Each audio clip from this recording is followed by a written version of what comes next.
All right, so good evening, gentlemen. I want to apologize for the delay in my feedback to the whole conversation with Mr. Sustina. Anyway, I just want to jump right into the whole thing. So, one thing that resonates with me, I want to make note of first, is that point he was making about leveraging self to be more profitable. Um, that means a lot to me because when I look into that statement, you're looking at having effective mentorship, surrounding yourself with the right people who actually dabbled and made their mistakes before you and found out what is actually tried and true. People who has strategies and methodologies and a source of reference and education, that they have been utilizing. You know what I mean? Once you have mentorship, it is going to be the glue that actually pins you onto a successful platform or a successful trajectory. It depends depending on what your pursuits are in business. So this is where I'm just now understanding how the quadrants work, because it's not just the quadrant is not just they're not just isolated, but this is where now you are now exploring the S quadrant, self-employment.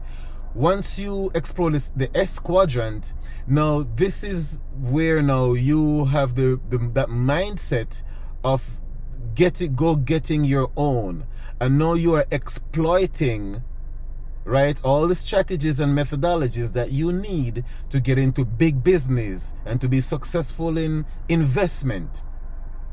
All right. And another point that came across was that he's talking about the regular investor.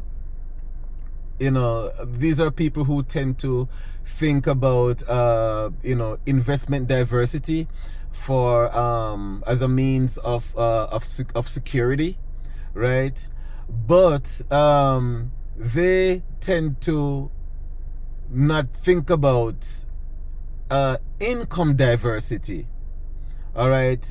Of course, investment brings income, but at the same time, income diversity is the first initial driver or mindset that you must have before you even get into investment, right?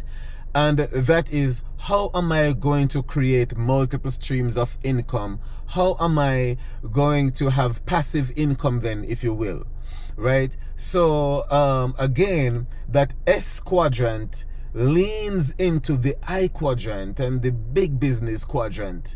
All right. And that is almost the recipe for success. And let me just mention that also it comes down to proper planning. Again, proper planning in financial pursuit requires a mental approach, which is free of emotional rationality. And again, good intentions yield nothing within itself, but success comes through the application of strategies and methodologies that are tried and true. And that means you are now going to look into the education framework that is already set up, modeling and application. And all these again comes through effective mentorship. So you're talking about a systematic approach with mentorship as the nucleus that holds the whole thing together, that powers the whole thing. And I hope I'm not just rambling right now, but this is it's actually, I'm actually just, there's so much going through my mind right now, just processing while talking about the whole thing. But in all essence, it comes down to having the proper mindset and the drive to succeed, and setting up yourself for success through mentorship. Because mentorship comes with all the tools in the toolbox that you need to succeed. And that is, you are utilizing somebody's failures and pains and ache and tears and and all these things that brought them to the point of which they can now say, you know what? Now I know what the ins and outs is. Now I can teach somebody to make it easier so they don't have to go through the muddy waters that I did. All right. So yes, mentorship is that resonant message that I got from the whole thing. Again, thank you very much. I hope I wasn't rambling too much. Have a wonderful evening.